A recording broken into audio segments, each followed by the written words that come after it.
Et le vice-président de l'Union des métiers de l'industrie hôtelière est avec nous, Hervé Beckham. Bonsoir, merci de réagir en direct. Cette annonce, vous y attendiez ou bien c'était une douche froide pour vous? Écoutez, bonsoir. On s'y attendait pas vraiment, pas en tout cas de l'ampleur des propos du président de la République ce soir. Nous savions que nous étions un secteur d'activité entré les tout premiers dans les difficultés et ayant été fermé dans les tout premiers et compte tenu des difficultés d'exploitation spécifiques pour garantir en tout cas la distanciation sociale, nous savions que nous ne serions pas les premiers à sortir. Maintenant, c'est le pire des scénarios qui nous a été annoncé ce soir.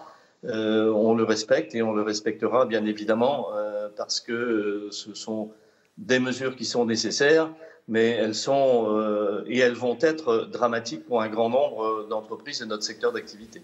Quel est le pourcentage, à votre avis, d'hôtels et de restaurants qui ne survivront pas à cette crise?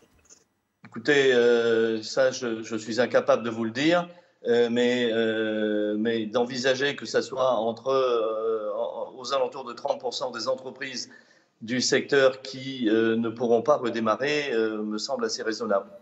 Effectivement, c'est colossal. Il a annoncé aussi des aides, le président de la République, et notamment de possibles suppressions de charges. Ça, j'imagine que c'est une bonne nouvelle pour vous.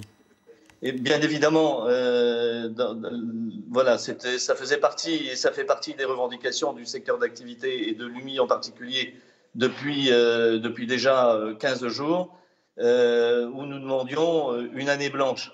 Le président de la République n'a pas annoncé d'année blanche, mais a annoncé des exonérations de charges et non plus des reports de charges, ce qui nous laisse un peu d'espoir. Et il a également été clair, je pense, enfin du moins nous le percevons comme ça, sur la nécessité d'un secteur d'activité partenaire de l'hôtellerie, de la restauration. Je veux parler des assurances pour qu'ils prennent eux aussi leurs responsabilités et en tout cas contribuent à la solidarité économique pour le coup à hauteur de ce que notre secteur d'activité représente pour eux.